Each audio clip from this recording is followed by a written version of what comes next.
Ozempic, Rybelsus, Wegovy, des médicaments utilisés soit pour contrôler le diabète de type 2 ou pour lutter contre l'obésité, ils font tous jaser et ils s'apprêtent à faire des petits. C'est parce que le fabricant Novo Nordisk a laissé expirer le brevet de ses médicaments à base de sémaglutide le 4 janvier.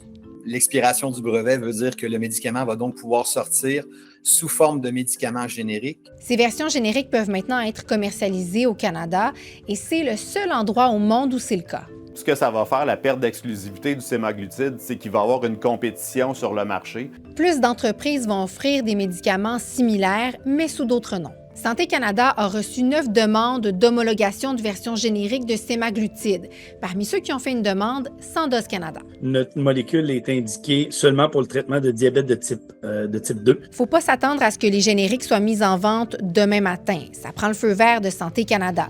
L'agence ne donne pas d'échéancier, mais l'évaluation de ces médicaments, c'est complexe. Nous sommes en attente d'approbation. La molécule sémaglutide est une molécule qui est un peu plus complexe. Ça amène un nombre de questions de la part du régulateur. C'est correct qu'il pose la question, c'est tout à fait normal. Qui dit compétition dit aussi baisse des prix. Le prix pourrait couper au moins du 2/3 au 3/4, assurément. Plus il y a de compétiteurs, plus le prix est réduit par rapport à la molécule d'origine. Ça va donner donc une accessibilité plus grande à plus de gens à un meilleur prix. Il y a 1 million de Canadiens qui prennent un médicament de Novo Nordisk qui contient du sémaglutide. Au Québec, l'Ozempic et Rybelsus sont couverts par la RAMQ pour les personnes diabétiques de type 2.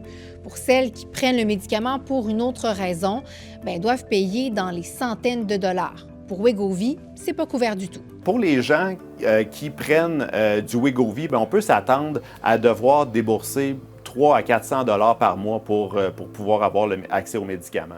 L'accessibilité, une bonne nouvelle, mais il y a quand même des inquiétudes. Il y a plusieurs autres indications qui pourraient être possibles avec ce médicament-là. On parle par exemple des patients atteints de maladies cardiovasculaires, de certaines maladies du foie. Ça vient quand même avec plusieurs préoccupations, notamment des personnes qui le prennent strictement pour des raisons, disons-le, esthétiques, qui pourraient s'exposer à des effets secondaires non négligeables. Pour faire face à la concurrence à venir dans le marché canadien, Novo Nordisk considère lancer des produits ultra génériques similaires. Bref, la guerre des prix est lancée.